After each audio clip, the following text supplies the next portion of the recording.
Bueno, buenas tardes. Muchísimas gracias a todos los que os habéis acercado. En principio, bueno, dentro del ciclo de conferencias, pues hoy toca la conferencia titulada Transformación escurialense de la Capilla Panteón de los Idiáquez en San Telmo de San Sebastián y sus pinturas manieristas, que será a cargo de Pedro Echeverría Goñi, natural de Pamplona, profesor titular del Departamento de Historia del Arte y Música de la Facultad de Letras de la Universidad del País Vasco, de Vitoria-Gasteiz. Y deciros que su interés prioritario de investigación lo constituyen los estudios histórico-artísticos sobre el Renacimiento y el Barroco en el País Vasco y Navarra, lo que le ha llevado a publicar numerosas obras relacionadas con el arte moderno en dichos territorios. A esto quería sumar, pues que Pedro ha sido mi director de tesis, entonces, pues de primera mano os puedo decir que es una enciclopedia del saber, una memoria privilegiada. Un gran compañero de trabajo y mejor guía, si cabe. Yo he estado encantada de que fuera mi director y que me haya llevado de la mano en todo este proceso de realización de la tesis doctoral. Y toda una eminencia en el campo del Renacimiento y el Barroco. Pues sin más, doy paso a Pedro.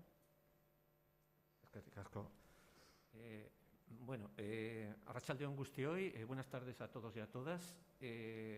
Otra vez con inclemencias de fondo, pues vuelvo a tratar de un tema que me ha ocupado durante muchos años. Inicié este trabajo allá por el año 2010, antes de la pandemia, que es la referencia que tenemos que usar siempre, ¿verdad? Y finalmente todo esto se compiló en un libro en 2017. Trataba sobre lo que fue la Capilla Panteón de los Idiáquez, la capilla mayor de la iglesia conventual de San Telmo de San Sebastián. Y es, dentro de este ciclo, yo creo que es un tema idóneo que encaja perfectamente, porque esto es una página borrada de la historia, no solo de la historia material, artística, aquí voy a hablar de historia, de esos pasajes desconocidos de la historia guipuzcoana y concretamente donostiarra. Lo vamos a intentar recuperar virtualmente, ya que evidentemente aquí yo no he pintado nada ni añadido nada que no hubiera o de lo que no quedara algún resto. Bien, esta capilla tuvo como patrono, como artífice, una figura singular que fue don Juan de Idiáquez, que fue secretario del Consejo de Estado de Felipe II y en paralelo con su monarca, con su rey, con el cual le unían una serie de lazos estrechísimos, yo diría que incluso coincidencias en temperamento, actitud, capacidades, etcétera, quiso homenajear a su padre. Lo mismo que Felipe II había hecho con su padre Carlos I, que le hizo nada más y nada menos que un panteón real en el Escorial, él hizo lo propio en la capilla mayor de la iglesia fundada por su padre Alonso de Idiáquez. En homenaje al mismo. Esta capilla que hoy ven en blanco y negro, los que la han conocido, de los presentes desde niños, jóvenes, incluso hoy en día, para nada responde a la idea de transformación que pretendió don Juan de Idiáquez y en la cual gastó cifras muy importantes, dinerarias, no solo de su patrimonio propio, ¿verdad?, sino también de su mujer Gracia de Olazábal, que en este caso la mujer tuvo mucho que decir también, ¿no?, en toda esta financiación. Bien, lo ven en blanco y negro, lo ven desnudo y sin embargo fue un alarde de color, de cromatismo, como toda la iglesia de San Telmo. Estaba totalmente pintada. Y hice en su momento una reconstrucción virtual que siempre permanece activa, que siempre se puede mejorar y ajustar al minuto. Y es que, fíjense bien, había tres colores predominantes. Uno era el negro, en el pavimento, el enlosado, que está perfectamente documentado y para lo que tenemos para todos los casos diseños y dibujos, el enlosado blanquinegro, formas cruciformes. Segundo lugar, un zócalo de azulejería, del cual milagrosamente, después de 1000 vicisitudes, habían llegado 2 o 3 azulejos, que en el momento de la restauración de San Telmo nadie sabía de qué era todo aquello. Y finalmente lo identifiqué y les dije que era de la renovación que emprendió don Juan de Idiáquez. Las paredes estaban donde hoy están las pinturas de Sert, en un contexto totalmente distinto, la epopeya del pueblo vasco, sus gestas y actividades esenciales, etcétera, para lo que es el edificio, estaban cubiertas de arriba a abajo por colgaduras de terciopelo y de damasco, color rojo. Atención, negro, rojo y, por último, y escoltando al retablo mayor, que era una joya única en España, hoy sería tal vez el elemento de patrimonio mueble más importante de todo el país. Era un retablo flamenco, del cual tenemos descripciones y conocemos la documentación del programa, etcétera, etcétera. Por último, estaban las pinturas, que si algo llama la atención es que los fondos de las bóvedas están tocadas de color amarillo, ocre amarillento. Es una triple estratificación, negro, rojo, amarillo. Ya verán ustedes, pasión, muerte y resurrección. Resurrección. Y de otra manera también, sepan muy bien que el rojo, el púrpura, del que eran las colgaduras, es el color regio por excelencia, en capas, etcétera y tal. Estamos hablando de empresa real, en San Sebastián. En San Sebastián. Bien, y hoy en día, claro, con las pinturas de Sert, como lo ven. Y ya no digo nada más de otras actividades, etcétera, que se desarrollan aquí, etcétera, etcétera. Nada tiene que ver con la realidad, con lo que fue esto. Bien, don Juan de Idiáquez, casi 30 años al servicio del rey prudente, de Felipe II, casi 30 años, se dice pronto, una vida, en distintos consejos, presidiéndolos, y por último, secretario del Consejo de Estado, y más por último de la Junta de Noche, y más por último familiar cercano a Felipe II. Era de los dos, o sea, un portugués y Juan de Idiáquez, los dos más cercanos, además con personalidad propia. Y eso que Felipe II no se casaba con nadie y finalmente cedía muy poco protagonismo a sus consejeros. Pero fue de los pocos que discrepó, fíjense bien, avisó sobre el fallo estratégico y el desastre que se sobrevenía con la Armada Invencible, la invasión de Inglaterra, el vasco, ¿me entienden? El vasco, que en definitiva no son del, como hoy llamamos, del aparato del Estado, no, son los que diseñan de alguna manera la política. Y ven la serie de los Habsburgos, Carlos I, Felipe II, Felipe IV. Ahora verán a Felipe III, pero tiene menos protagonismo. Y con los atributos del poder real, cetro, corona y la bola del mundo, el poder terrenal del príncipe. Y debajo, y no menos dinástica, la dinastía de los Idiáquez. Esta familia procedente de Anoeta, formada por, que fueron los secretarios de Estado respectivamente de Carlos I, Alonso de Idiáquez y Urramendi, de Felipe II, Juan de Idiáquez y Olazábal, Felipe IV fue Alonso de Idiáquez, Butrón y Mújica, padre, hijo y nieto, casi dinástico, casi lo mismo que la monarquía de los Habsburgos, de los Austrias. Y les muestro aquí dos cositas. Uno, los papeles. ¿Qué hacen? Son los papeles de Estado, son las cartas órdenes, es la burocracia del Estado los que lo llevan. Y el reloj, la literatura emblemática de la época en el país, señalaba que el reloj era imagen del buen gobierno, del buen gobierno. ¿Por qué? Porque las manecillas del reloj son el buen gobernante, son el príncipe, pero no funciona si la maquinaria, que serían los consejeros y los súbditos, no están perfectamente en sintonía con el perfecto engranaje, vamos a decirlo, para que esto funcione. Pero hasta tal punto, fíjense bien, era importante este Juan de Idiáquez, que no era vasco de cuna, claro, nació en Madrid de la corte, donde estaba su padre, lógicamente, murió en Segovia, desarrolló casi toda su vida en la corte y en otras zonas de Europa, y fue un personaje definitivo en la política exterior de Castilla. Es más, diría que era de la facción castellana y tal vez uno de los personajes realmente significativos, ¿no? Con Felipe III, este es Felipe III, el que ven aquí, pero un monarca de mucha menos personalidad, se inició el sistema de validos, el duque de Lerma, y fíjense bien, el duque de Lerma, que tenía mucho ojo, por cierto, aunque era estrábico, miraba contra el gobierno, que solemos decir, ¿verdad? Y tal, ¿no? Era estrábico, mantuvo, de los pocos que mantuvo, que no removió al inicio a Juan de Idiáquez. No solo por el prestigio y por las relaciones y por su poder, etcétera, ¿no? Y tal. Es un personaje que nos debe de llamar la atención. Bien, incluso por recomendación de Felipe II, Juan de Idiáquez escribió un opúsculo que se le atribuye a él, ¿verdad? Y tal, que se llama Los Advertimientos, que era una especie de manual de corte, un manual cortesano, para cómo debía ejercitarse un secretario, un consejero, un secretario del monarca, del rey, advirtiéndole de qué, de muchas cosas.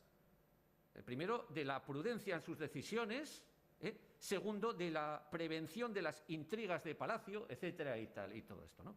En fin, Juan de Idiáquez siempre se le presenta como intachable, etcétera, y tal, en todos los sentidos. Ahora bien, les debo de decir, y esto no es dudoso, que tuvo una red clientelar. Todas las personas de su confianza eran guipuzcoanos, todos, y más de las zonas de la que era él y todo eso, ¿no? No me parece que eligió mal, escogió bien, como van a ver, ¿verdad?, a muchos de ellos, pero debo decirlos que sí que miró para la tierra de sus mayores. Miró constantemente para la tierra de sus mayores en la corte. Aunque sirvió lealmente al monarca. Bien, hay una faceta que es menos conocida de la de estadista, que es la faceta de mecenas y humanista. Y es que era un hombre tremendamente culto. Hablaba perfectamente italiano y francés. Por sus cargos, les he dicho que se había dedicado a la política exterior, en muchos lugares, ¿verdad? Y tal. Conocía perfectamente latín y griego y conocía los clásicos, lo cual nos habla de una persona tremendamente capaz e inteligente.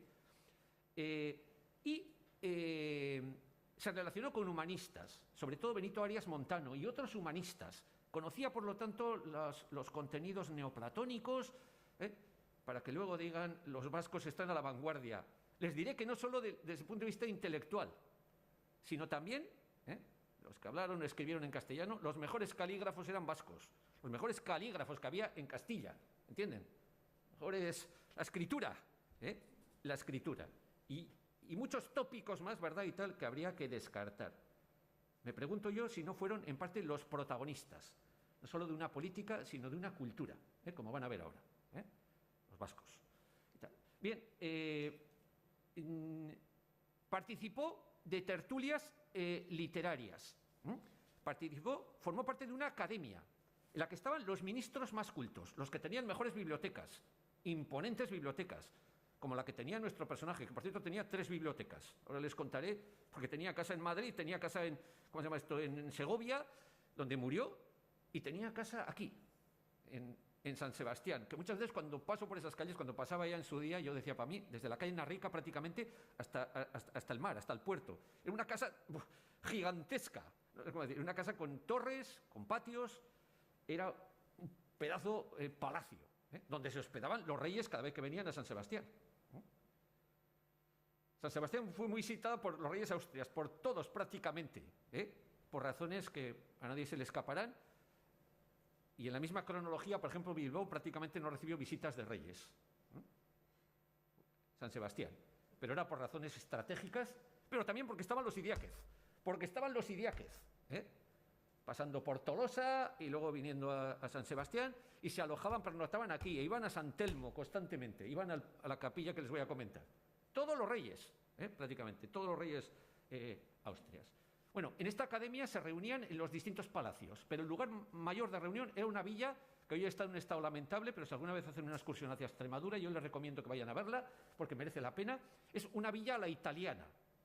Imagínense ustedes villas de estas suburbanas, impresionantes, ¿verdad? Y tal. Era el palacio del duque de Alba, del temido duque de Alba. ¿Ven ahí? El duque de Alba, que presidía la academia, donde se juntaban los más cultos entre ellos.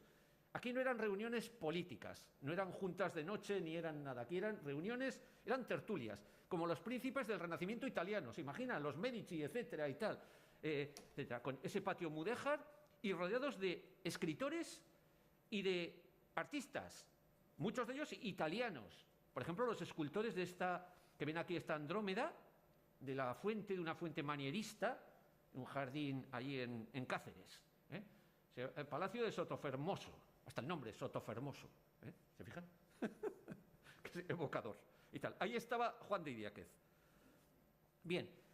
Y lo que es llamativo, a mí me llamó la atención en su día, les podía poner 30 libros, así de entrada, ahora que se dice que va a desaparecer el libro en papel, libros editados en las dos últimas décadas del siglo XVI y la primera década del siglo XVII, que van dedicados a don Juan de Idiáquez. Fíjense la dedicatoria, me da igual el libro, cualquier libro, y además de cualquier temática. Libros de poesía, libros de historia, libros de jurisprudencia, libros de los dos derechos, libros de teología, dedicados a don Juan de Idiáquez. ¿Qué tenía don Juan de Idiáquez? ¿Qué tenía este personaje? Pues muy sencillo. Los autores de los libros, aparte del conocimiento, de la cultura vasta que tenía de hombre, el poder que tenía, ¿me entienden, no? Como siempre, la gente se apega al poder. Y sobre todo, un hombre de gran poder, como les he dicho, que tenía toda una red perfectamente trazada, etcétera y tal. Y segundo, porque garantizaban la edición de los libros. ¿Se dan cuenta? Por una cuestión práctica. Dirigida a don Juan de Idiáquez, del Consejo de Estado de Su Majestad, del Rey Nuestro Señor. Libros de genealogía, de heráldica, de tal, de cual. Favoreció el acceso a la corte de Esteban de Garibay. Es el que lo presentó en sociedad. Y Felipe II no dejó de agradecérselo, porque encontró en Esteban de Garibay un personaje de origen humilde, aunque buscó un apellido que tenía raigambre, que tenía ancestros, que era Garibay, lo cogió el segundo apellido, ¿verdad? Y se puso el primero, pero un hombre de gran capacidad, de gran cultura, inhabitual en la época, ¿no? Que se convirtió en cronista del rey y que terminó ya como cronista real una historia general de los reinos de España completa, la primera gran historia.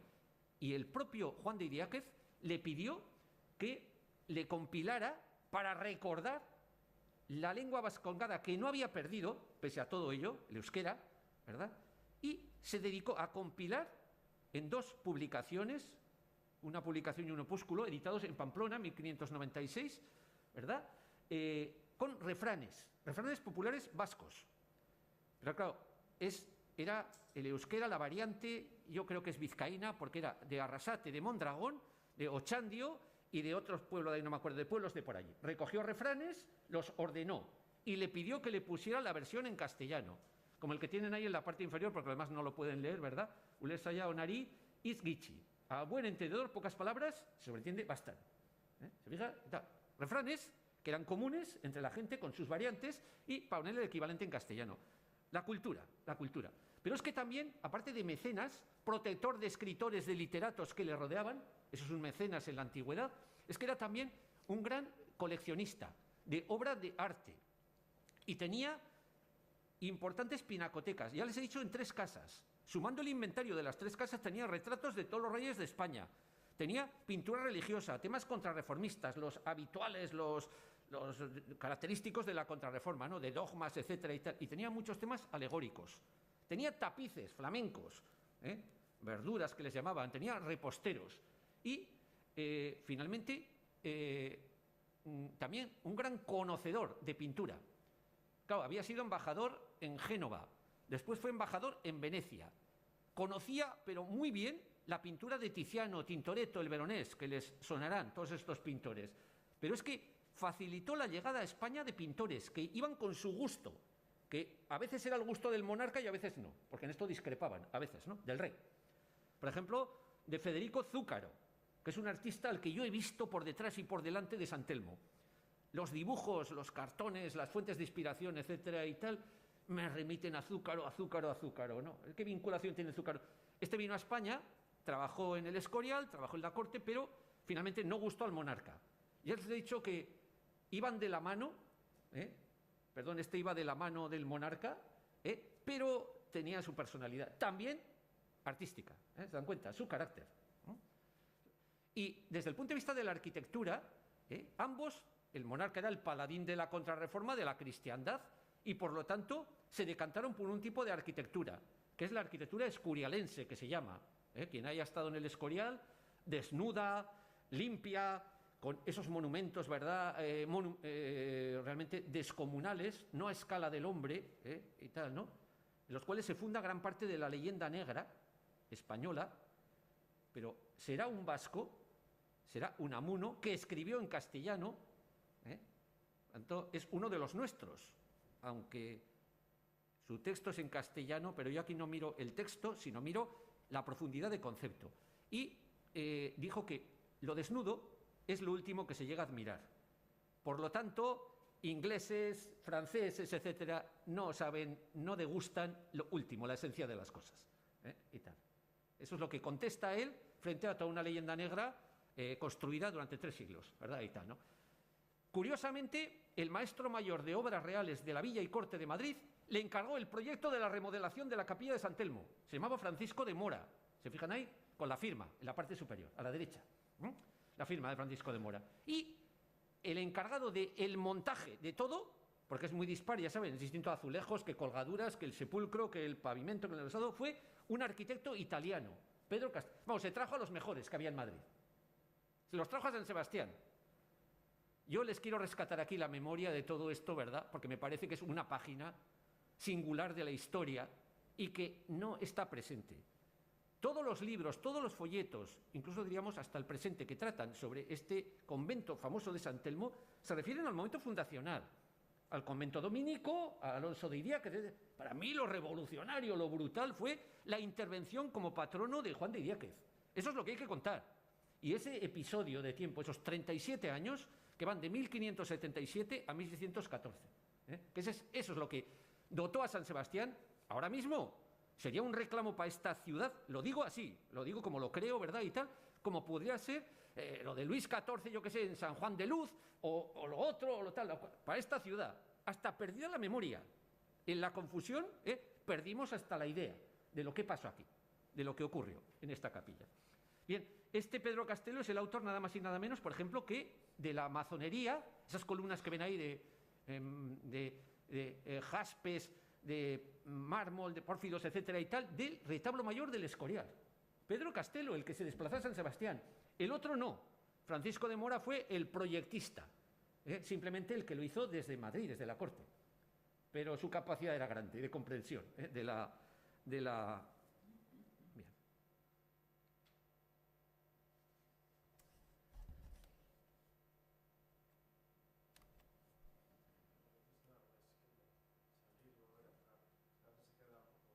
¿Perdón? Ay, qué mala suerte hemos tenido. ¿Te das cuenta? Eso, o sea, Ana, ha pasado ya, ¿no? Ya está. Dale con este, si no. Vamos a ver.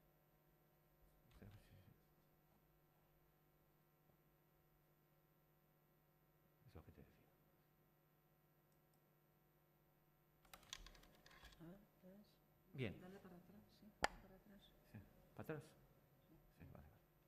Bien, voy a dividir esta intervención en 2 partes. La primera va a ser dedicada a la capilla mayor y panteón de los Idiáquez y a los elementos de su ajuar. Ajuar mueble, ¿no? Y revestimientos. Y la segunda parte la dedicaré pues, a las pinturas, a los fragmentos de pinturas y a una propuesta de reconstrucción hipotética virtual ideal de los mismos. Bien, bueno, la capilla que ven aquí, la cabecera ochavada, ahí camuflada, de tal, pues la construcción, en teoría, arranca de 1541, pero en realidad se hizo en 11 años. Se retrasó el inicio de las obras muchísimo, es de 1551 a 1562, vamos a decir, la construcción de lo que es la fábrica, el inmueble y tal, ¿no? Y la delimitación de lo que es capilla mayor, de la zona de conventual y la zona de los fieles, venía dada por una reja, que está marcada en ese plano que ven ahí, con 3 puertas, 3 accesos, etcétera, ¿no? Los elementos claves en todo esto eran fundamentalmente la cripta, que era el corazón, donde estarían enterrados los antepasados el panteón real de los Austrias del Escorial, etcétera y tal, la tribuna para asistir privadamente a los oficios, al culto de la familia, era privativa de los Idiáquez, con comunicación directa, el sepulcro situado a los pies de las gradas, sepulcro que mandó construir, y por último la sacristía nueva. La sacristía nueva. Bien, hay un elemento que ha pasado desapercibido totalmente. En los numerosos estudios de casi 2 siglos, ¿verdad? Y tal, sobre San Telmo, no se ha accedido yo sé que está ahí en las alturas, a 20 metros, la altura que sea, ¿verdad? Y tal, pero Fíjense bien, para mí es clave y capital para leer todo lo que es San Telmo. Es la clave polar, la clave que está en el centro de la bóveda de la capilla mayor. La clave polar, que la ven así, ¿verdad? Y todo eso, yo subido ahí arriba tocándola, que no me lo creía, ¿verdad? Me di cuenta inmediatamente que lo que tenía es circular. El círculo es la forma geométrica perfecta del Renacimiento, la que no tiene principio ni fin, la que se asocia con la divinidad, con lo eterno. Pues bueno, estaba recorrida por una serpiente que se muerde la cola. La ven aquí, ¿verdad? Y tal, ¿no? Para entenderlo mejor, les cojo aquí un grabado, he quitado el emblema de Alciato, una edición francesa de Alciato, con la serpiente que se muerde la cola. Esto es un jeroglífico que es símbolo de la eternidad. Y es que aquí, hablando del Renacimiento, y este es un hombre del Renacimiento, lo que predominan son las ideas de la fama para la eternidad, ser recordado por... Bueno, ser recordado, y esta clave yo no la había visto ni siquiera reproducida, ni comentada siquiera, ¿no? Y esto es con lo que él quería decir, aquí estoy yo. Eso Alonso de Idiáquez, o sea, el padre, que no vio nada de la construcción porque finalmente se encargó de ella, de gestionarla, como ocurría tantas veces, la mujer, Gracia de Olazábal, la mujer. Bien, y aquí le ven con la reintegración cromática. ¿Qué tiene este escudo que nos lleva al Renacimiento? Ya les he dicho que la serpiente que se muerde la cola viene de una compilación de jeroglíficos egipcios de Orapolo, es símbolo de la eternidad. Pero luego tenemos un lema, que ven ahí una cartelita con una inscripción, que se la traduzco, está en latín, virtus se ipsa contenta.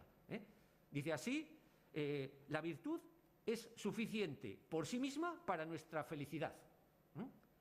Y por virtud entendían los hombres del Renacimiento, los humanistas, y Alonso de Idiáquez lo era, y Juan de Idiáquez lo era, eran humanistas, conocían el pensamiento del Renacimiento, ambos dos, y tenían relación con grandes humanistas, uno y otro, ¿no?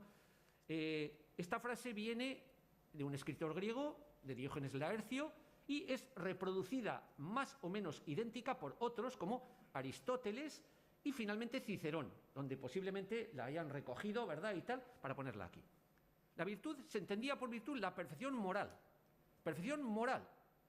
El culmen, la perfección a la que puede llegar el hombre. Y no solo cristiano, sino en general.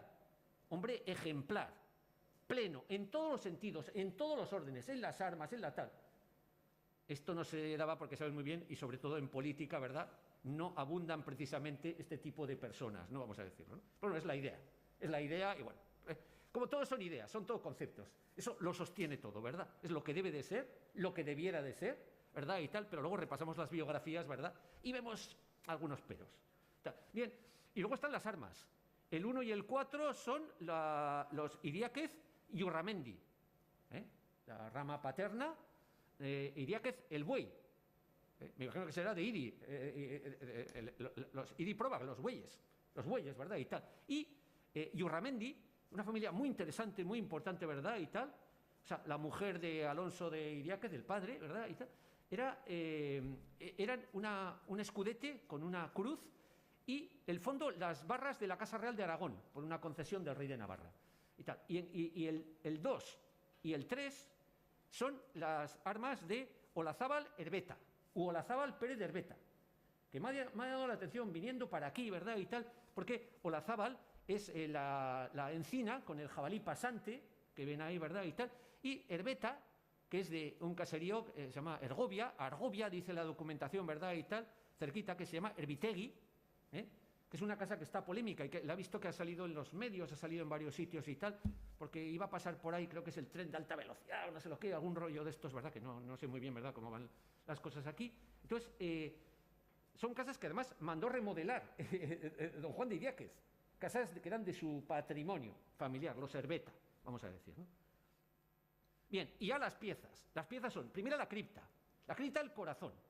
Esta fue excavada y fue restaurada por Aranzadi, creo que es 2007-2009, por Aranzadi, y ven que tiene una planta rectangular, solo queda de la cripta original, porque yo tuve la oportunidad de verlo un poquito y tal, y todo eso, lo que había antes, solo queda en la actualidad nada más el zócalo de piedra, de sillar, un zócalo de arenisca y tal, ¿no? Tenía una bóveda que ha sido sustituida por una de hormigón. Ahora tiene una bóveda de hormigón, ahora mismo, debajo de la cripta. pero era una pieza realmente singular, créanme, de verdad. Como si ustedes van al Escorial, porque tenía azulejería. Las paredes estaban revestidas de azulejos y había restos de azulejos por todos los lados. Y las escaleras, creo que ven ahí, creo que ven todavía algo de azulejería, no sé si lo ven, ¿verdad? Y tal, en la foto, las escaleritas, el acceso, uno de los dos accesos, ¿verdad? Y tal. Esas escaleras bajaron sucesivamente los monarcas españoles que visitaban San Sebastián, y ahí pasaban ratos, ¿verdad? Después de haber asistido a los oficios en la capilla privada, no lo dejaban nunca, en visitas estratégicas que iban, temas de matrimonios políticos, cuestiones con Francia, estas cosas, ¿verdad? Y entonces venían siempre a San Sebastián. Ahí está la calle de Santa Corda, esa calle estrecha tan peculiar, con las alturas, que me parece muy interesante para una escalera de caracol. Eso es la tribuna. La cripta le llama a la documentación bóveda. Y les quiero decir la coincidencia. La llaman igual como se designa a la primera cripta panteón del Escorial, que hizo Juan de Herrera, y de las cuales muestro ahí el proyecto, la bóveda. Todo igual. Igual. Bien, y luego otra pieza singular es la tribuna de los Idiáquez. Una pieza recogida, desconocida, pero es la más evolucionada en arquitectura de todo el edificio. ¿Por qué? Porque es una pieza, tiene una cúpula con casetones, con una serie de meridianos que la tratadística de la época conoce como capilla redonda por cruceros, le llaman, ¿verdad? Y tal, ¿no? Es una pieza muy vanguardista. ¿Por qué? Porque sería la segunda cúpula cronológicamente, la segunda cúpula que tenemos en Guipúzcoa en el Renacimiento. Luego su valor es fundamental. Supongo que no es accesible, digamos, a todo el público, lo que sea y tal, pero fíjense bien, yo le daría mucha importancia. Y es que tiene, claro, para identificar todas las obras de su patronato, es como el sello, que está en todos los sitios, el escudo de los familiar, ¿verdad? Los cuarteles, con una cartela de correa de cueros y la serpiente que se muerde la cola. Es decir, fama, recuerdo, imperdurable parece que se ha borrado la memoria, parece que no ha cundido esto de que se le recuerde, ¿entiendes? Que se le recuerde a él, no a Alonso de Idiáquez, sino a Juan de Idiáquez.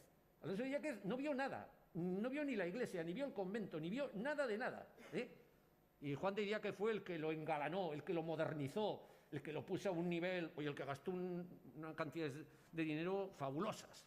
No les quiero impactar aquí con cantidades, pero tengo todas las cantidades, todo lo que importó, etcétera y tal, ¿no? Bien, el pavimento era un embaldosado blanquinegro. Tenemos los diseños que le mandaban a la corte a Madrid para que él aprobara los diseños y todo eso, ¿no? Aunque se pensó traer materiales muy caros de otros lugares, pero se contaba con materiales exquisitos aquí, en Guipúzcoa. Y les voy a decir la verdad, el mármol negro, con pequeñas vetas, se trajo de canteras de Hernani,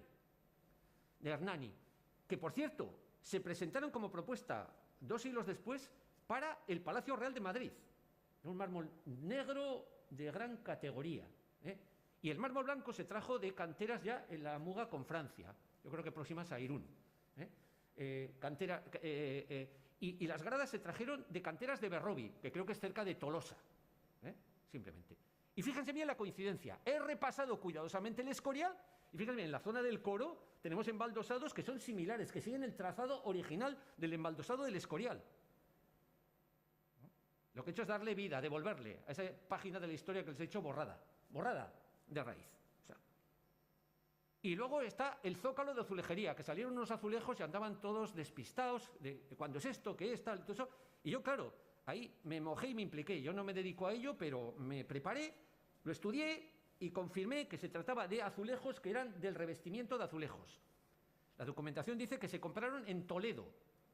De hecho, ustedes van hoy a la Casa del Greco, a Toledo, que seguro habrán estado muchas de los presentes, y ahí tienen muestras y ejemplos de azulejería característica de origen musulmán, ¿verdad?, etcétera y tal, de allí, ¿no? Y son motivos que imperaban en el Escorial, los maestros reales del Escorial. Son, por ejemplo, una especie de pudinga de mezcla, ¿verdad?, de jaspes, de color marrón, con unos marcos como en forma de entrelazo de ochos, etcétera y tal, ¿no? Y ahí están las muestras que le mandaban para su aprobación. Le mandaban muestras, no lo tenemos, ¿verdad? Y tenemos 4 azulejos, que les pongo ahí. No queda mucho más que eso, o sea, que lo que les muestro aquí. Que quedó ahí milagrosamente, como un testimonio de lo que fue. y las colgaduras. Este es un capítulo fundamental. De todo esto se encargó Pedro Castelo entre 1590 y tantos y 1600 y poco, ¿verdad? Entonces, las colgaduras eran 26 paños de terciopelo y damasco. Bueno, como en la pantalla, damasco y terciopelo, ¿se fijan? Que hace aguas, de color púrpura, que es el color regio, además muy acorde con un tema de la pasión. El retablo tiene temas de la pasión. Tenía temas de la pasión. Esto hay que leerlo. El color es el que le da vida y expresión a las obras de arte. Contra esa idea de lo desnudo, ¿se dan cuenta? El color es lo que da vida. Yo, si llego a tener que estudiar San Telmo, le hubiera hecho esta exposición con menos alegría que la que lo hago recordando lo que hubo y lo que fue. ¿Me entienden? Es lo que me devuelve, lo que me da pistas acerca de episodios de nuestro pasado. Bien, la reja, lo mismo, la traza la hizo Francisco de Mora y era que contaba con una reja anterior que era de 2 cuerpos, con balaustres, vamos a decirlo, y él la modernizó, es decir, la puso a la moda de la época de Felipe II. ¿Y qué le hizo? Pues mandó poner remates en forma de pirámides y bolas. Si ustedes han estado en el Escorial verán que hay cantidad de pirámides con bolas, por todos los sitios, en la fachada principal, en el patio, en tal. Pirámides y bolas, pirámide y bola, las dos formas geométricas, esas dos. La pirámide es un jeroglífico funerario. ¿Recordando a quién? A los faraones. ¿Se dan cuenta? Es que era panteón. Pirámides con bolas. Y mandó poner un frontón partido, porque el frontón partido deja roto, en el vértice, deja una vía de ascenso, una vía de liberación para el alma. Entonces, y rematado por un Cristo crucificado, decía, sobre un Gólgota. El Gólgota, y ahí lo he puesto, ¿verdad?, es el montículo, o simulacro de montículo con lajas, con una calavera. ¿Se fijan? Posiblemente este Cristo lo hizo de talla, tampoco ha llegado a nuestros días, claro, como todo, ¿no? Lo hizo Ambrosio de Bengoechea, llamado el sordo de Astiasu.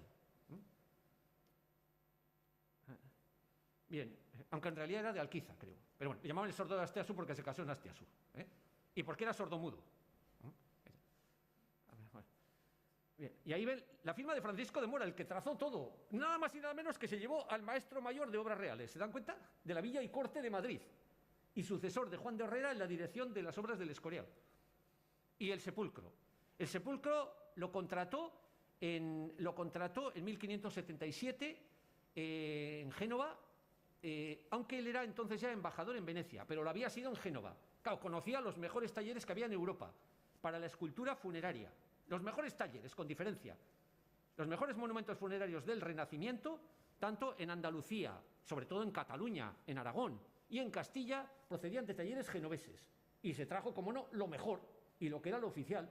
Y el escultor, Tadeo Carlone, con su oficial, ¿verdad? Y tal, con Francesco dell'Angelo, ¿verdad? Y tal, ¿no? Este sepulcro, después de 1813, del incendio, las tropas, etcétera, sufrió grandes alteraciones. De hecho, desapareció la cama sepulcral. Se aislaron a los yacentes. Tanto a don Alonso de Idiáquez, eran los padres de don Juan de Idiáquez, lo hizo en homenaje a sus padres, como su mujer, Gracia de Olazábal. Y estuvieron en distintos destinos. O sea, seguirles la pista es una empresa laberíntica. Estuvieron un tiempo en el cementerio, en Polloe, cada uno con un escudo, cada uno con uno de los 2 escudos, como lo recoge esa litografía que ven ahí. Bien, este monumento funerario fue restaurado 2 veces, una en 1862, que fue una restauración que en realidad lo embadurnó todo más si cabe, con yeso, lo fue redondeando y lo quiso hacer como una obra neoclásica, no sé cómo explicarles, ¿verdad? Y tal, para que lo entendieran. Pero en 2010 se restauró y hemos seguido cuidadosamente en este tema las indicaciones de la escritura del contrato, tanto en métrica, en medidas, como en formato. Verán que se rehizo la cama sepulcral. Se rehizo la cama sepulcral con una armadura de aluminio con resina de poliéster, imitando mármol de Carrara, porque el original es mármol de Carrara, mármol, las mejores canteras italianas. Y además móvil, es una cama... se puede mover del sitio, se puede colocar en su ubicación original, donde estaba, pero como se ha perdido hasta la idea de lo que es esa iglesia, ¿verdad? Pues, y la capilla mayor, Entonces, y encima, como les digo a mis amigas restauradoras que restauraron esto de una empresa, ¿verdad?, de Petra y tal, les suelo decir que ellas han vuelto a unir a los dos que han estado separados, que por cierto creo que se llevaban bastante bien, don Juan y doña Gracia, de Olazábal, una mujer cuya familia era originaria de Alzo, ella, Gracia de Olazábal, y que tenía mucha fortuna, sobre todo por parte de los Herbeta, porque tenía gran cantidad de negocios y de inversiones de todo orden, en el tema naval, en el tema del hierro, en el tema de tierras, en el tema de tal, y tenía un montón de casas, que por cierto, ahora les diré, se las mandó restaurar, todas ellas también, arquitectos que venían aquí para otras cosas. O sea, bien, entonces, la cama sepulcral, se cogió el tipo de yacente porque era para retratar a sus padres. Si hubiera sido para retratarle a él o a alguna persona contemporánea suya, hubiera escogido probablemente la de la figura orante, genuflexo. Era la moda, en la época de los reyes católicos. Pero aquí se quedó con la figura del yacente, ¿no?, en cama sepulcral. Y la inscripción también la conocemos por documentación de la Casa del Duque de Híjar, del Archivo de Zaragoza, Archivo Histórico Provincial de Zaragoza, y la inscripción dice así, se la he transcrito para que la vean, ¿verdad? A Dios Todopoderoso, Alonso de Idiáquez y doña Gracia de Olazábal, fundadores de esta santa casa, sus piadosísimos padres, Juan de Idiáquez, su complacientísimo hijo, lo erigió con su propio dinero, lo dice al final, con una abreviatura propia pecunia posuit, él dice, lo erigió con su propio dinero, lo pagó él, a sus padres, como recuerdo, como homenaje, etcétera y tal, ¿no? Bien, y aquí están los dos yacentes, parecen rígidos y no se notan los detalles, los tendrían que ver, ¿verdad?, pero tienen detalles preciosos en las armaduras y en los cojines, de labor casi de cincelado prácticamente. Y luego tiene la idea de lo que es el caballero cristiano, el ideal, el prototipo del hombre de esta época, ¿no?, con una espada ropera que tiene la forma de cruz, ¿se dan cuenta? Ahí en el centro, una espada ropera, el caballero. Y luego tiene un elemento que pasa desapercibido, me ha sido muy difícil reproducírselo, pero es la cruz de la Orden de Santiago, la ven aquí, que era la mayor aspiración social de la época, pertenecer a la Orden de Caballería de Santiago. Él era caballero de Santiago, claro, amén de otras muchas cosas, claro, era todo, era la mano derecha de todo eso. Creo que ven el detalle, el preciosismo del escultor de Tadeo Carlone en el cabello, Él no conoció probablemente al personaje, a Alonso de Idiáquez, sí conoció al hijo, pero se guió de otra serie de representaciones para hacerle el retrato, ¿no? Y la mujer, pues como las viudas, a las viudas se les vestía de monja. Es la condición de viuda la que denota el hábito monjil, pero no de una orden determinada, no de una orden determinada, no dominicas, no tal, sino hábitos monjiles, con toca y todo esto, ¿no? Y el rosario como un elemento de piedad para el tema de la mujer. Y quedan los dos escudos. Y los escudos son piezas preciosas, no solo desde el punto de vista heráldico, sino desde el punto de vista estilístico. Yo he buscado modelos, y los mejores modelos son de italianos, aquí en San Sebastián. Claro que hubo un renacimiento precioso y un humanismo en esta ciudad, y hubo piezas singulares. Claro que participó plenamente, no participó, estaba a la vanguardia de lo que pasaba en muchas zonas del norte de aquí, de España, ¿no? O sea, no hay nada similar a esto, insisto, por ejemplo, en Bilbao, etcétera, nada parecido a esto, tan internacional. Aquí ven, por ejemplo, Federico Zúcaro, dibujos de Zúcaro, y ven que está flanqueado por victorias. Tiene forma elíptica, y tiene cartela de correa de cueros, y están las 4 armas, en el orden que les leo ahí: Idiáquez, Olazábal, Herbeta y Urramendi. Cruzado, 1 y 4, 2 y 3. El hombre y la mujer, ¿no? Encima, toda obra manierista pues es elíptica. Y se preguntan, ¿por qué es elíptica? Puede parecer una tontería, pero seguramente porque tiene que ver con las teorías, las concepciones del mundo, etcétera y tal, ¿no? Copérnico había dicho que las órbitas, la Tierra gira en torno al Sol y que las órbitas son circulares. Pero ciertamente, Galileo demostró que la órbita era elíptica. ¿Se dan cuenta? Y es el paso del círculo a la elipse. Y en el arte, al menos, se comprueba que la elipse domina al círculo. al que han visto en la clave polar, esa clave polar, etcétera y tal, ¿no? Es la cronología, es el momento, el pensamiento, vamos a decir, que trasciende hasta en el arte, el arte y el retablo era pieza única. Felipe III, cuando visitó el convento, dijo que era una obra de extraordinaria belleza, única, y efectivamente, solo había 2 en España, 2 retablos de estos. Uno lo encargó el rey Felipe II y lo encargó para el convento, el monasterio de San Jerónimo el Real de Madrid, al lado del Prado. San Jerónimo el Real desapareció en un incendio, y en esto comparte realmente historia con nuestro retablo, ¿se dan cuenta?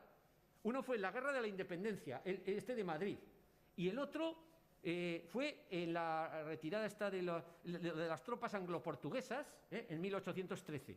Pero después de sonsacar y de estudiar la documentación, sé que no desapareció, quedaron muchos fragmentos, muchos restos de este retablo.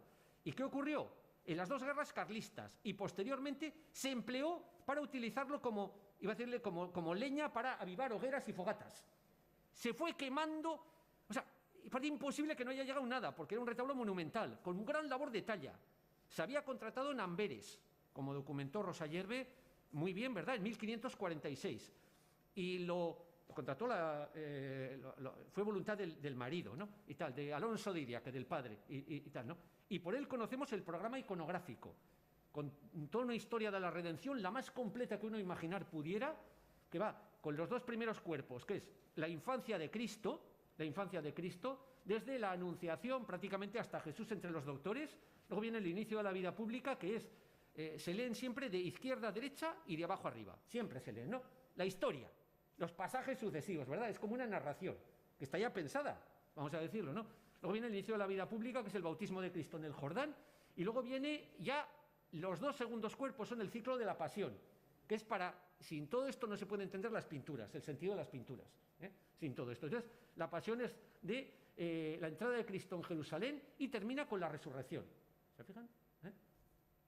Y aquí les he intentado localizar relieves del taller de Cornelis Floris de Brient, un gran arquitecto flamenco, tanto de obras de arquitectura mayor en piedra como de madera, ¿verdad?, que son para mostrarles alguna escena de cómo era su arte, ya que en San Sebastián, en fin, habrá que buscar, habrá que rastrear a ver si se queda algún trocito en algún sitio, si es que ha llegado algo.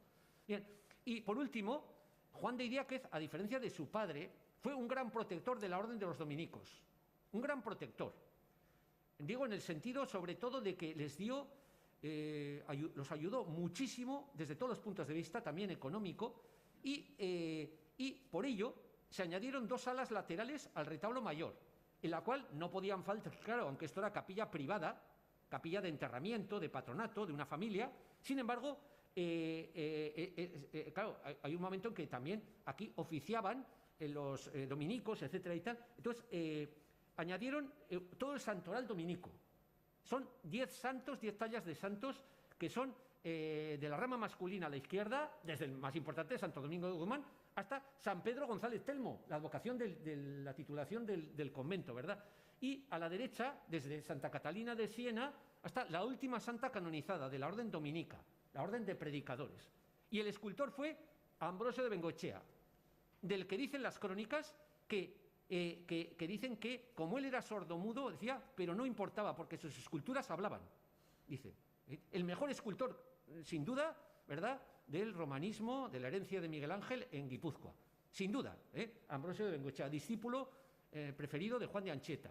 Y claro, como no tenemos las tallas tampoco, ¿qué he hecho? Fíjense, muy sencillo. He buscado tallas de Ambrosio de Bengoechea cercanas cronológicamente, y aquí tienen el Santo Domingo. No lo tenemos, pero tenemos varios Santo Domingos aquí. Este es del convento de San Francisco de Tolosa. ¿Verdad? Y luego, en Oyarzún, tenemos un santo, una iconografía curiosísima, no sé si habrá otra igual, pero yo no dudo que ese santo, al escultor que lo hizo, que era seguidor de Ambrosio también, seguro que lo copió. Y así podemos saber. Los 2 retablos colaterales de San Telmo estaban titulados por 2 santos de reciente canonización, dominicos. Uno era San Raimundo de Peñafort y el otro era San Jacinto de Polonia. Bueno, pues este es San Jacinto de Polonia, al cual en Oyarzún, en el hospital de San Juan Bautista, no le han cambiado uno de los atributos y le han puesto ahí una especie de jarrón con una no sé lo qué, ¿verdad? Y tal, pero ese es San Jacinto de Polonia, que sin duda copia el que desapareció de San Telmo. para que vean que las obras, aunque no estén, crean escuela, han incidido. Yo no me olvidaría nunca de la historia desaparecida, porque esa historia estuvo presente e incidió, y tiene consecuencias.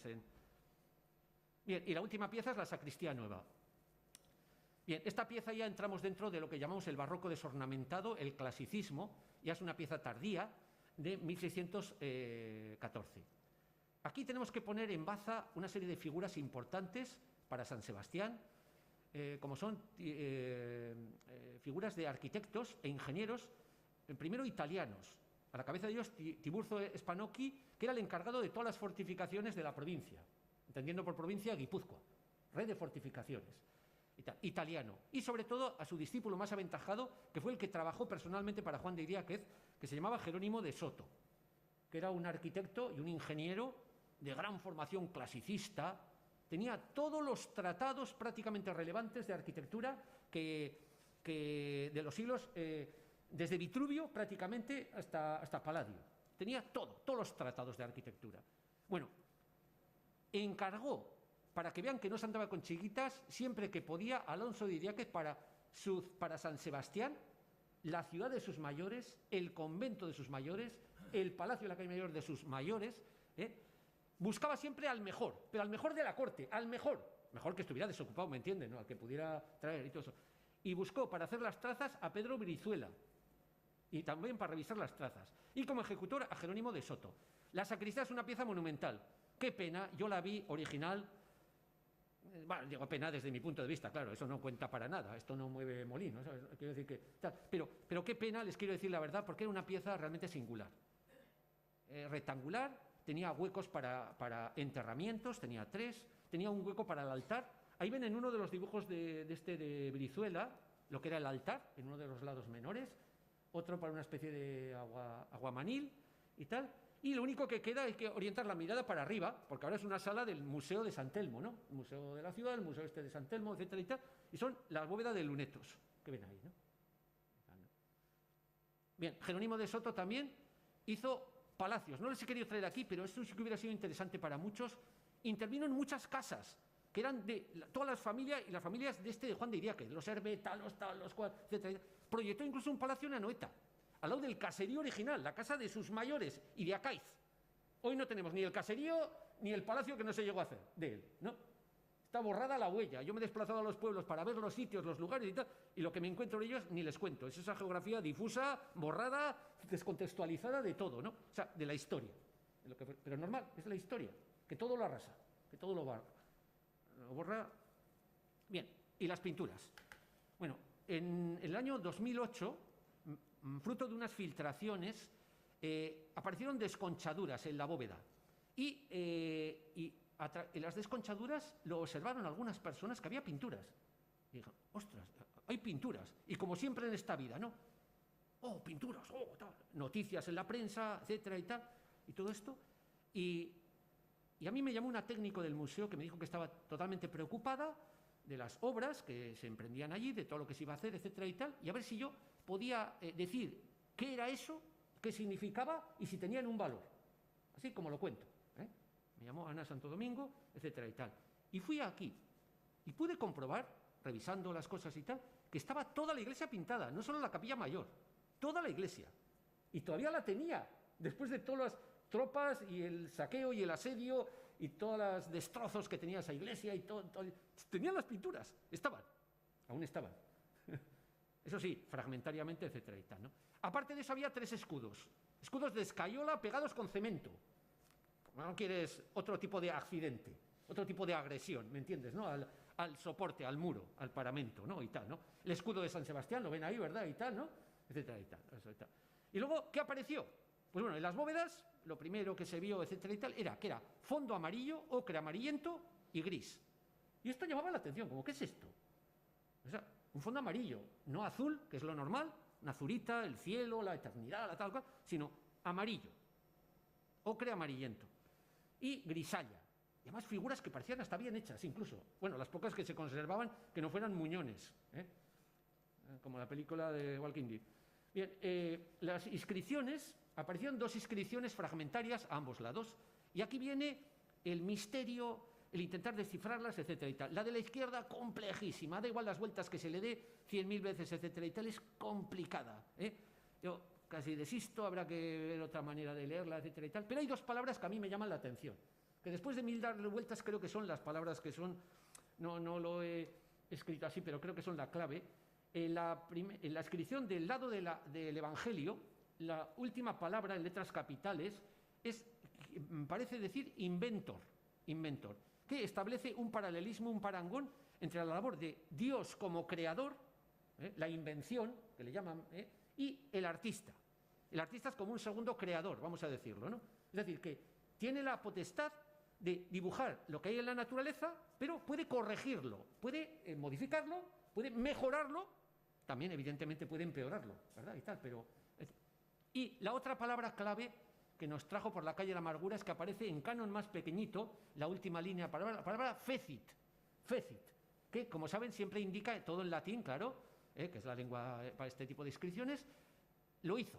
Pero justo cuando esperábamos encontrar delante la palabra que identificaría al pintor, o pintores, ¿verdad? Y tal, y aparece todo discontinuo, pequeños trazos, ni prolongando, ni haciendo negativo, etcétera y tal.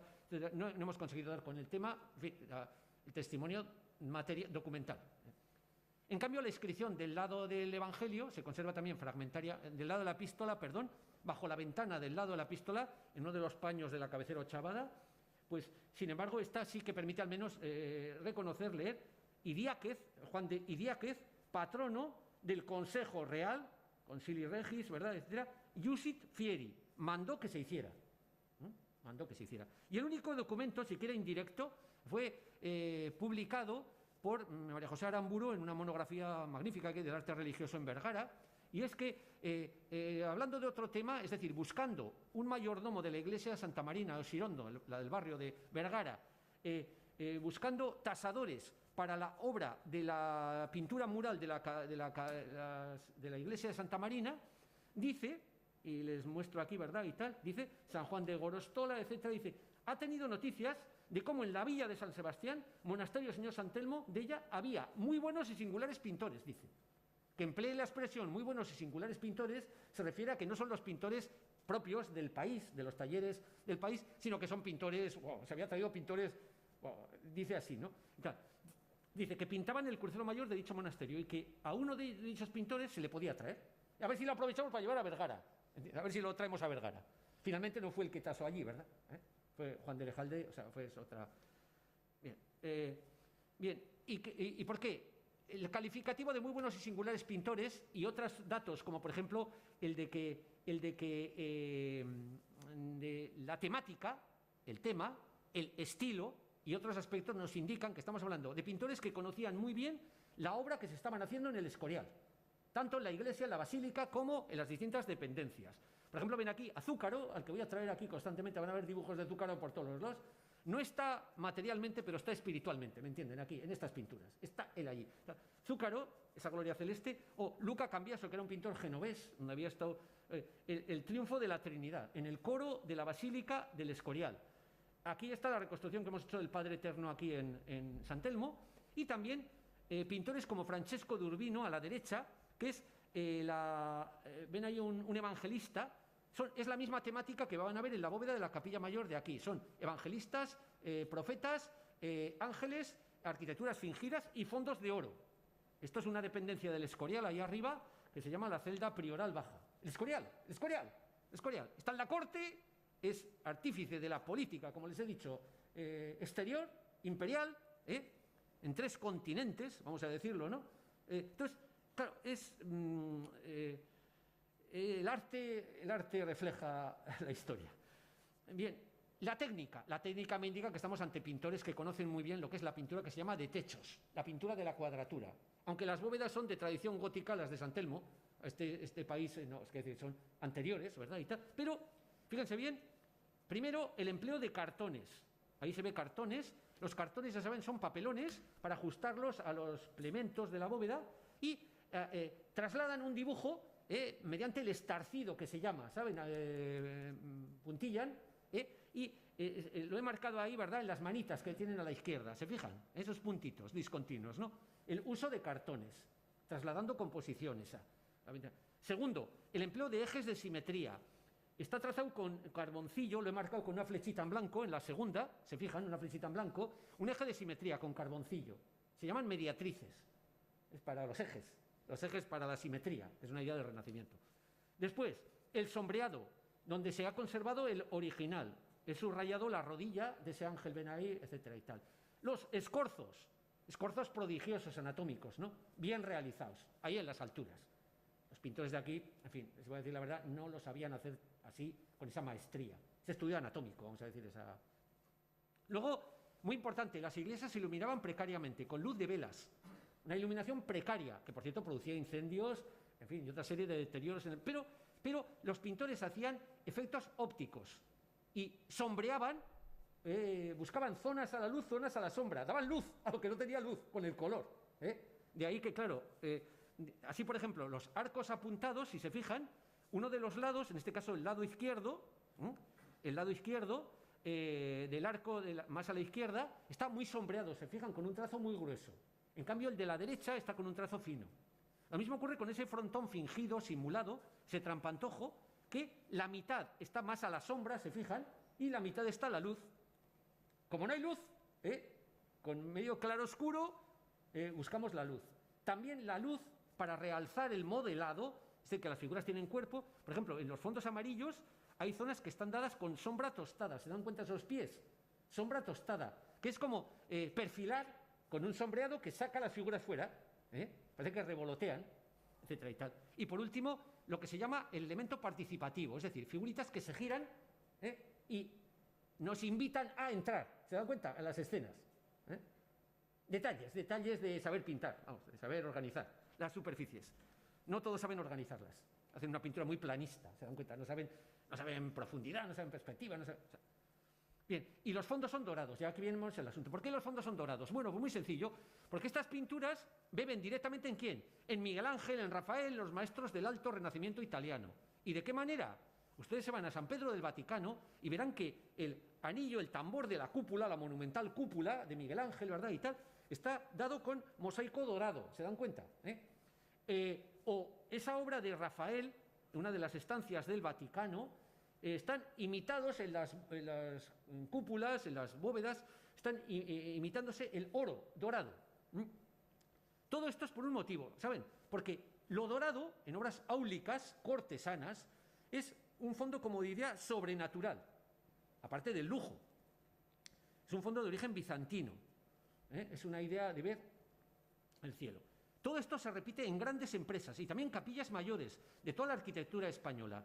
Les recomiendo también que si alguna vez tienen la oportunidad de ir a Tarazona, la Catedral de Tarazona, que ha estado restaurándose, no sé, 28 años, no sé cuántos años restaurándose y que ahora es posible visitarla, una magnífica catedral, tiene la capilla mayor con los mismos temas, profetas, que van a ver aquí, por ejemplo, y tal, y el fondo es de mosaico de oro también. ¿Se dan cuenta? Amarillo, grisalla, amarillo, grisalla, amarillo, grisalla, siempre igual. Y esto era San Telmo, bueno, y es San Telmo porque todavía queda algo, por ahí, todavía queda. Y en la pintura local hay muy poco de esto. Pero, por ejemplo, tenemos algún ejemplo, ven aquí, malamente conservado, un pintor de Arrasate, de Mondragón, Juan de Lesalde, gran artista de los locales, los más aventajados, los maestros de pintar iglesias, estos maestros realmente muy dotados, pero claro, eran del país. Y, bueno, no tienen esta formación, vamos a decir, ¿no? Y ahí ven lo mismo, fondo amarillo y grisalla. Y luego aquí, el amarillo y la grisalla, ¿se fijan? Esto es San Telmo, la de la derecha. Bien, y luego el estilo. Muy buenos y singulares pintores, ¿qué? Italianos. ¿Y por qué se ve? El Alto Renacimiento, el dibujo de invención. Este dibujo lo hace Rafael. Es un apunte, es un bosquejo, es una figura de Mercurio. ¿Se dan cuenta? Lo elemental, lo fundamental del gesto se repite en uno de los ángeles mejor conservados de San Telmo. ¿Se dan cuenta? Este de la derecha. Ahí está, el origen, el cómo se hizo, el origen. Y entre medio, ¿qué hay? Un dibujo manierista de Zúcaro, donde la figura tiene más carne, porque ha visto el arte de Miguel Ángel, de más entidad, de más cuerpo, ¿verdad? Y tal. Y las piernas son, y les diría que son calcadas, son idénticas. Si lo hiciéramos como cartón y lo montáramos en la capilla, sería coincidente. ¿Se dan cuenta? Ese dibujito. Bueno, y aquí viene la reconstrucción, antes y después, el programa. Son 3 zonas y 3 temas. La primera zona es lo que yo llamo la cabecera ochavada, los 3 paños de la cabecera ochavada, por encima del retablo mayor. Hay que entender siempre el programa del retablo. Sin el retablo no se puede entender estas pinturas, que lo que hacían era engalanar el retablo, culminar el retablo, ¿no? O sea, darle sentido al retablo. Un programa de redención y con la gloria, con tal, con el Padre Eterno, con tal.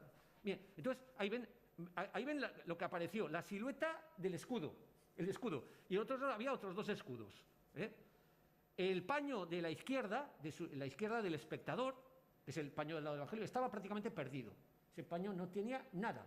Pero a través de 4 restitos le hemos hecho una solución ahí, pero para la cosa didáctica y tal. Y ven, aquí la reconstruido. Representa una gloria con Dios Padre y ángeles como si fuera un tríptico. Una gloria con Dios Padre en el centro y en los laterales coros de ángeles. Distintos grados de corporeidad, vamos a decirlo. Todas estas pinturas, las pinturas se dilataron desde el año 83, 1583, que es cuando documentamos primeramente el tema del crucero, etcétera y tal, hasta la capilla mayor, que se hace creo que antes del 96, una cosa así, más o menos, ¿verdad? Y tal. Y esa sería la cronología, en distintos momentos de cada una de las zonas de esta iglesia. Luego, la segunda zona es la bóveda. La bóveda es una zona muy, muy perdida, pero bueno, le hemos dado una solución al asunto, etcétera y tal, ¿no? Aquí la ven. Aquí ven lo que quedaba y aquí ven la reintegración. En la bóveda encontramos profetas, evangelistas y ángeles, antepasados de Cristo, genealogía de Cristo, depositarios de tal, anunciadores de, en fin, este tema típico y tal. Y por último, en el primer crucero tenemos ángeles pasionarios con insignias largas. Hay que decir que las claves todas tienen angelitos, las claves de piedra tienen angelitos con temas de la pasión. Y es porque la pasión es el medio de redención, ya saben, de cómo redimir al género humano para permitir el ascenso, etcétera y tal, ¿no? El alma. Bien, y la gloria con Dios Padre y ángeles. Aquí ven lo que había, que es una especie de esto de piel de leopardo y de mosaico de manchas, de dedos sueltos por un lado, cabezas, una oreja, lo que sea y tal. Caos absoluto, vamos a decirlo. Y esta es la reconstrucción virtual para la cosa didáctica, no más, solo por acercar. Una propuesta, ¿verdad? Que todo es mejorable y todo. Bien, ahí vemos el escudo. ¿Y qué nos dio la pista?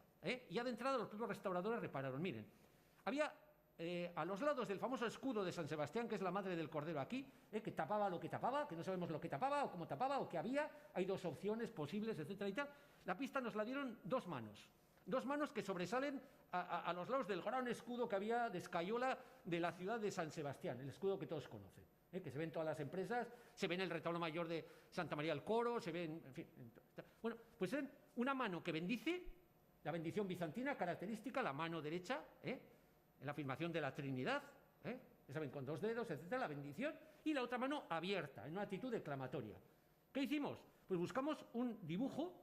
Y tengo varias opciones, no solo cogí uno, ¿verdad? Y tal, pero cogí un dibujo manierista de Giovanni Battista Trotti, que aparece un Padre Eterno. ¿Y qué hice? Pues coloqué ahí una pieza que era fundamental para la lectura, para la comprensión, para entender. No para que esto se pinte, ni mucho menos. Den cuenta que todo esto es virtual. Debo dejar claro que ahí no se ha tocado nada, ni se ha hecho nada. Que hay que respetar siempre el original, etcétera y tal. Tiene la cuadrícula y todo, que es para ser trasladada a una superficie parietal. Y estaba rodeado por un círculo, la forma asociada con la divinidad, el círculo, la forma geométrica perfecta. ¿Y qué? Con un coro de ángeles, con distintos grados de corporeidad. Hay cabezas de ángeles, hay angelitos completos, hay cuerpo entero, hay espíritus asexuados, puros, como si fueran las inteligencias, etc. Algunos ángeles mejor conservados, aunque aquí, no voy a hacer este comentario, ¿verdad? Y tal. Estos 3 angelitos que hay aquí, estos 3, la parte de abajo, fíjense bien la contraposición de actitudes. Uno mira para abajo, el otro mira para arriba, ¿se dan cuenta, no? Y el otro ni para arriba ni para abajo. Mira de reojo, se gira de 3/4. Y con esa mirada cómplice, que hoy en día en las viñetas, ¿me entienden? ¿No? Una figura del curioso, una figura que te reclama la atención, ¿me entiendes? Para que te metas, para que entres en el tema, ¿no? Y tal. Todo esto es que pensar en... Y ustedes me dirán, ¿y desde abajo qué se ve? No se ve ni cascorro, claro. O sea, desde aquí abajo, ¿no? Y tal, ¿no? ¿Qué quieren que les diga, no? Eran cuidadosos, ¿me entienden? Eran cuidadosos. Y claro, las pinturas completas el esplendor que tendrían. Esto solo es un remedo, un simulacro de lo que fue, ¿no? Lo que yo he intentado hacer, ¿no? O sea, bueno. Y luego los modelos, pues son Rafael y manieristas. Por ejemplo, les he puesto ahí angelitos en trazo rojo, angelitos, ¿verdad? Y tal, pues les he buscado en actitudes, en gestos, en origen, en todo esto, ¿no? Rafael, el divino Rafael de Urbino, uno de los mejores dibujantes de toda la historia del arte. El dibujo es la madre de todo, el dibujo está por detrás de todo. Digan lo que digan, una vertiente, una versión del arte contemporáneo. Yo les digo, para mí, quien dibuja sabe hacer lo que sea. Dibujar, saber dibujar. Yo soy tradicional en este sentido y yo abogo por este tema, por el dibujo. Y el orante, por ejemplo, uno de Andrea del Sarto, etcétera y tal, ¿no? Pero hay ángeles de cuerpo entero. He hecho indagación de uno a uno, cada uno de los ángeles, fíjense bien, en unos he tenido más éxito, en otros menos éxito, ¿verdad? Pero, por ejemplo, aquí hay un ángel que gira la cabeza para un lado y contrapone el brazo para el otro, ¿se dan cuenta? Una actitud heroica, una actitud que nos lleva de la mano a, ¿qué es lo que se pretendía? ¿A quién? A Dios Padre, ¿verdad? Y tal. Entonces, este ángel, sí, creo yo que deriva, está calcado, está parte de ¿qué? Parte de la Galatea, una obra de Rafael, de una villa suburbana de Roma, la Farnesina, que fue difundido, multiplicado el efecto por grabados. El grabado era lo que se difundía. Y por dibujos. Nuevamente Zúcaro, ¿se dan cuenta? Zúcaro. ¿Eh? Y aquí ven lo mismo, les muestro cómo estaba y siempre la reintegración con un trazo más verde. Les pongo ahí, ¿verdad? La reintegración que... ¿no? La cual me ayudó una persona, porque claro, evidentemente hace falta dominar muy bien, en este caso, la manipulación de imágenes, muy bien, ¿no? Me ayudó...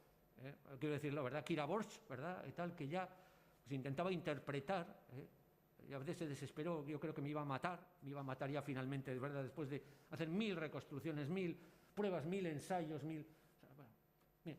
Y el coro de ángeles, sobre todo el del lado de la epístola, porque ustedes creían que ahí no ven nada, no ven más que un manchón a la izquierda, sin embargo les diré que era el mejor conservado y el que me permitió reconstruir todo el paño, y luego hacer una proyección invertida en el lado del Evangelio, para poder ofrecer el tríptico entero, ¿no? Y en este, pues tenemos 3 ángeles, uno Dios con una lira en el centro, ven ahí, músicos, y luego todos en torno a ese círculo menor, escoltando, como siempre, en nubes, ¿no? En ese... Y aquí ven, pues, la indagación que he hecho, ¿no? Este ángel que se gira de 3/4 hacia nosotros, fíjense bien, le he buscado los pasos, y creo yo que en este caso es Miguel Ángel, y es la Capilla Sistina. Ese es un ignudi de la Capilla Sistina, el de la parte superior, en el centro, un ignudi. Luego viene una sibila. Los ángeles son figuras asexuadas, da igual modelo femenino que masculino. Lo que les quiero decir que para esto es indiferente. Vienen muy bien para el ángel. Y ese juego de piernas es la sibila líbica, de las sibilas de la tal. Y, por último, he encontrado en un palacio, la pena es que no he podido buscar, la foto está en color.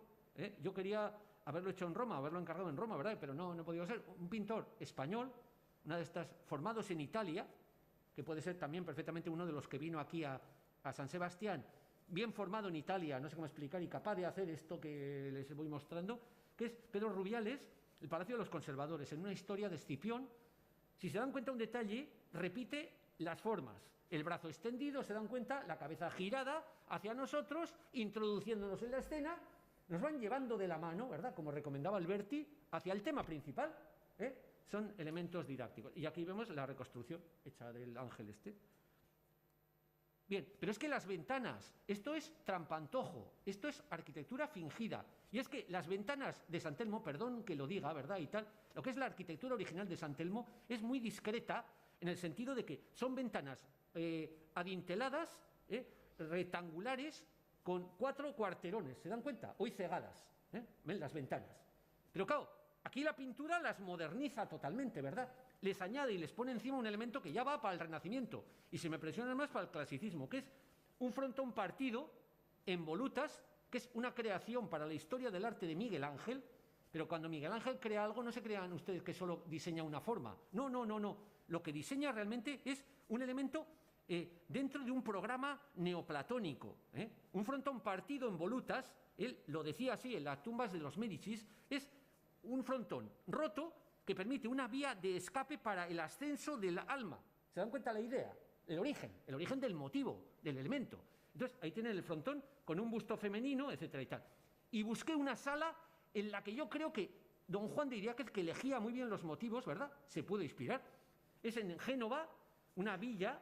Él todavía estuvo desde 1573 de embajador en Génova.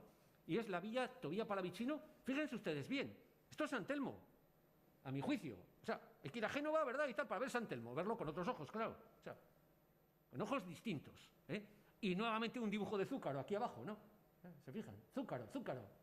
Zúcaro, se conservan cartas, correspondencia. Le gustaba mucho Zúcaro. Él forzó que viniera Zúcaro a España. Estuvo trabajando un tiempo aquí, pero curiosamente Felipe II no le gustó. Se rebotó y se marchó. Bueno, le pasó lo mismo al Greco, ¿me entienden? Y a otros.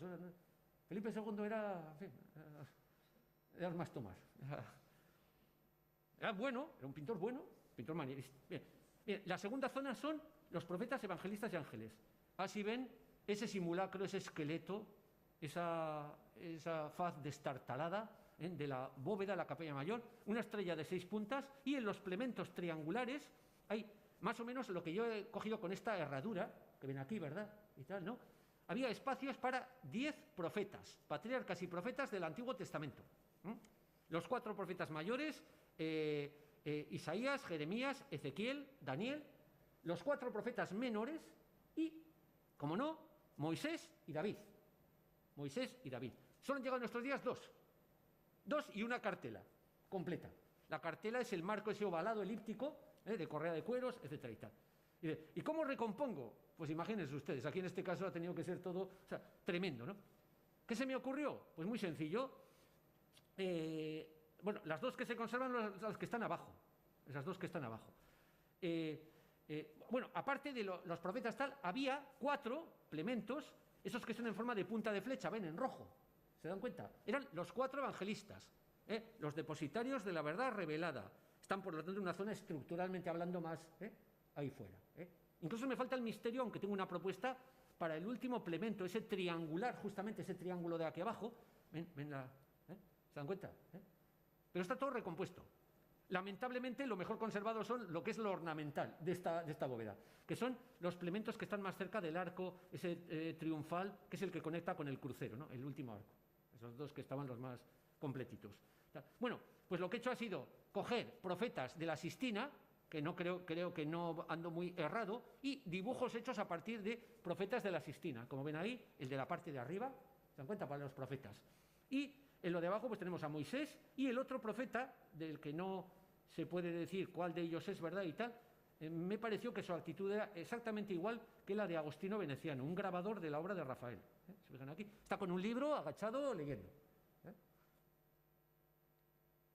Pero es que hasta las cartelas tienen un punto de referencia, y es que estos decoradores genoveses y venecianos vinieron en oleadas llamados al Escorial para decorar el Palacio Real. Y, como en este caso, decoraron palacios reales como el Torreón de la Reina del Palacio del Pardo de Madrid, donde hay pinturas mitológicas, cosa excepcional aquí, salvo en ambientes cortesanos, de Teseo y de Mercurio, etcétera y tal, de Gaspar Becerra, pero las cartelas correiformes tienen gran afinidad con las de aquí.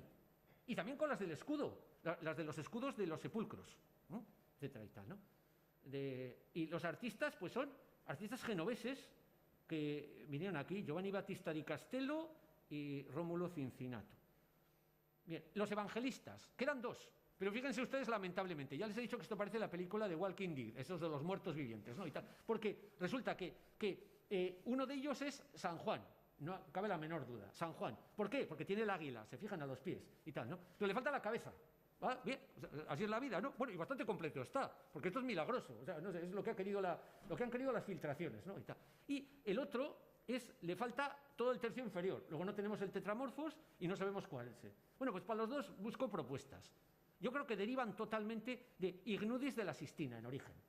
O sea, estas figuras de Miguel Ángel, estas figuras desnudas, de traída de Miguel Ángel, como ese dibujo de Volterra, que copió la Sistina cuando no le habían puesto los paños, los braghetoni, y por lo tanto las copió desnudos, como los había hecho Miguel Ángel a todos, pero desnudos, vamos, en pelota picada. Entonces, y el otro, Bandinelli, es una variante que es de un profeta o evangelista, ¿se fijan? ¿No? Es decir, la cabeza para un lado, el brazo cruzado en el otro, con el arte llamado de contraposiciones, el arte de Miguel Ángel. Y Y aquí ven pues, el resultado, ¿verdad? Los dos. Y a este lo he convertido, insisto, podía ser San Marcos, podía ser tal, pero por una cuestión de asociación con otros programas tal, lo he convertido en San Lucas. Le he puesto el toro. Me he sacado de un dibujo, ¿eh? Todos son de dibujos manieristas. Y todo cronológicamente del momento, de la época y de tal, ¿no? O sea, he hecho lo que hacían ellos, bueno, buscaban los modelos. He hecho lo que hacían ellos, sin llegarles a la suela a los talones yo. Y luego está que los enjarjes, donde se juntan los nervios, había figuras de ángeles, ya que estamos en ese cielo sobrenatural, etcétera y tal, bizantino, pero los ángeles tienen un carácter ascendente, un impulso ascensional. Eso es lo más importante. Y lo segundo, se les aplica lo que se llama la perspectiva de abajo arriba. Es decir, tienen unas correcciones ópticas porque se miran de abajo arriba. Es la perspectiva que se llama de abajo arriba, soto in su, de abajo arriba. Entonces, claro, tienen una deformación, una reducción óptica, porque los miramos de... Bien, y aquí ven pues los modelos. He buscado dibujos que creo que no se alejan demasiado de los que tenemos aquí, ¿verdad? ¿Se fijan? Los de cuerpo entero, con ese brazo cruzado, etcétera, este florentino, este Samancini, etcétera y tal. O incluso aquellos que se conservan partes, piernas, brazos y tal, hasta las piernas y brazos les he buscado complementos, hasta las piernas y brazos sueltos. Por ejemplo, aquí tenemos una figura que parece sedente, que pues en realidad es un dibujo que está hecho en una pared, un dibujo de Miguel Ángel, que es un estudio para Giuliano de Medici, para las tumbas de Mediceas, de Florencia y tal, etcétera, ¿no? Pero es que también coincide la postura de las piernas con ligeras variantes con las de otros artistas de los italianos venidos al Escorial. Por ejemplo, Rómulo Cincinnato, en el Palacio del Duque del Infantado, en esa alegoría del honor que ven aquí abajo, ¿no? O Peregrino Tibaldi, y estoy hablando de San Sebastián, no se creen ustedes que estoy hablando de Madrid, de la corte, de Roma, de Florencia, estoy hablando de San Sebastián. O sea, Y bueno, la parte ornamental, que es la que mejor se conserva, también bebe en fuentes internacionales. ¿Y cuál era el modelo, la referencia de este manierismo en Europa? Pues era un castillo real, el Castillo Real de Fontainebleau, cerca de París, donde había decoraciones hechas por discípulos y seguidores de manierismo de Miguel Ángel, y que habían huido pues, tras el saco de Roma, etcétera y tal, ¿no? Y los modelos están ahí. Por ejemplo, esa mujer tipo cariátide que lleva sobre la cabeza un cesto con frutos, se fijan ahí, de esta ordenanza de grutescos, vamos a decirlo y tal, pues está en relación perfectamente con grabados como este de Antonio Fantucci de Fontainebleau. Y terminamos ya.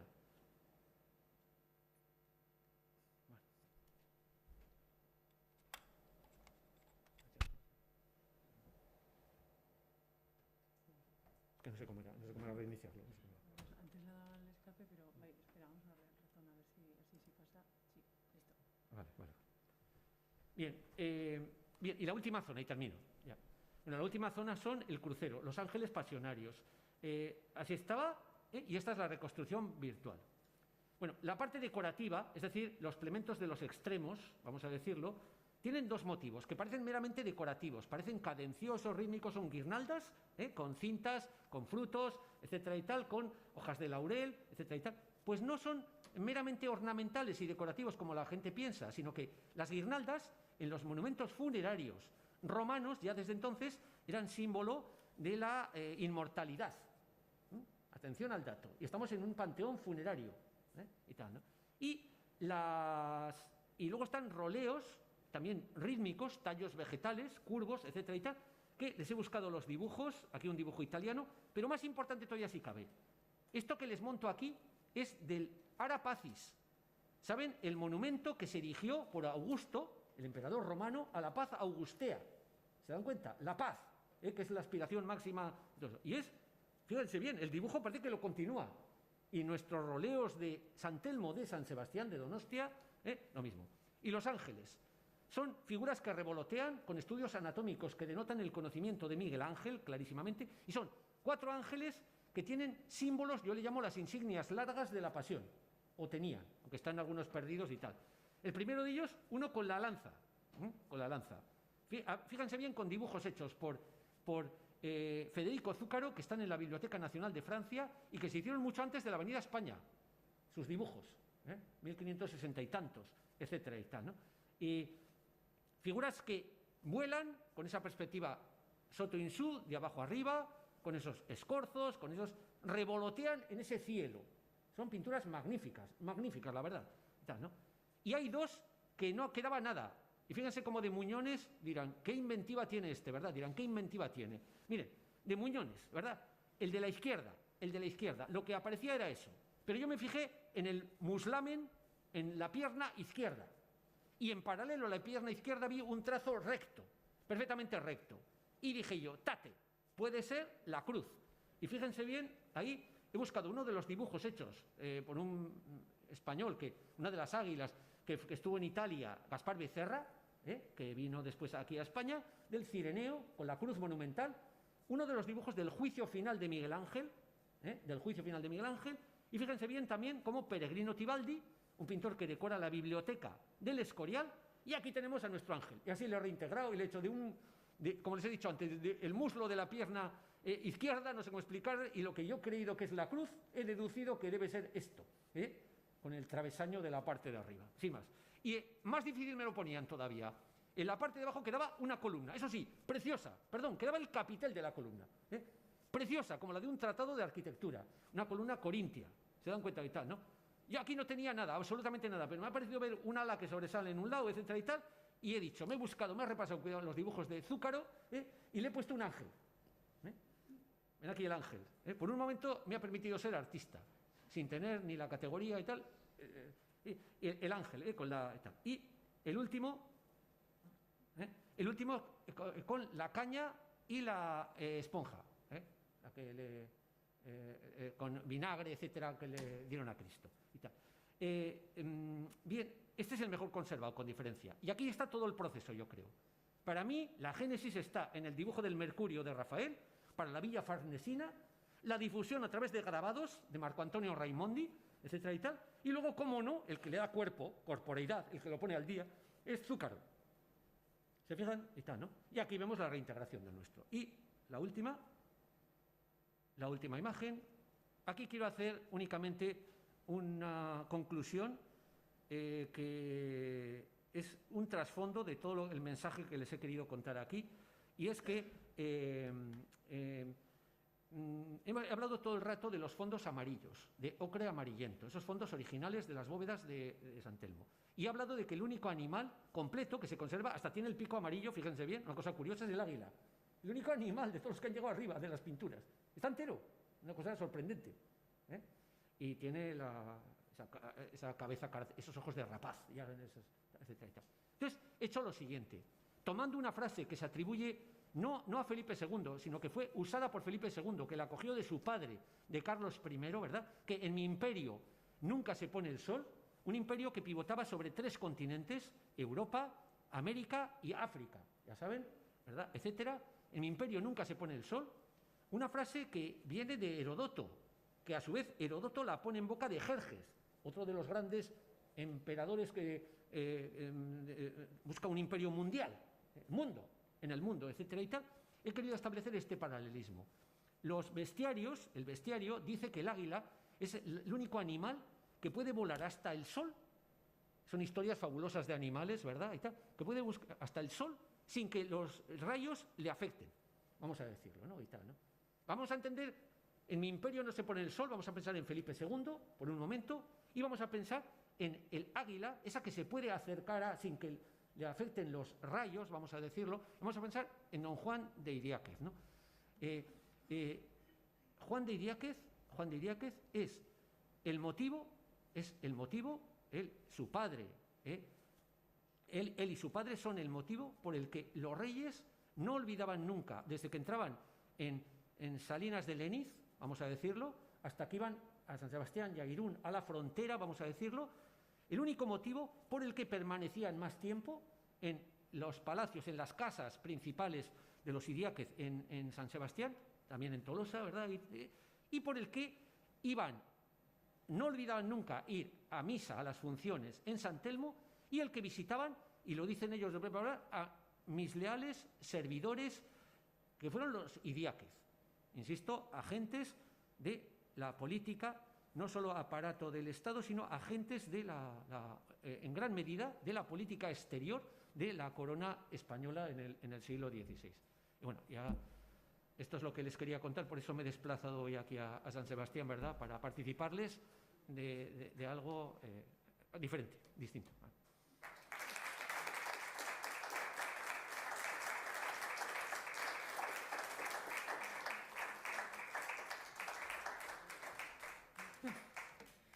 Vale, pues entonces damos por finalizado ya la conferencia, el acto.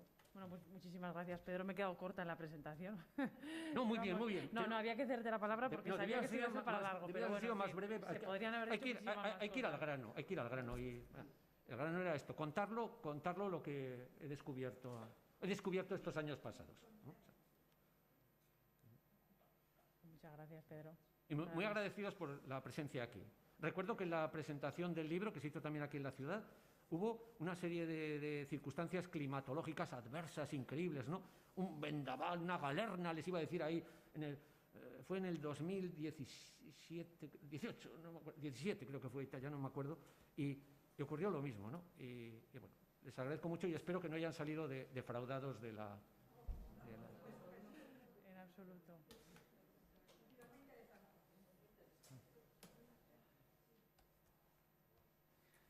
Ay, Pedro.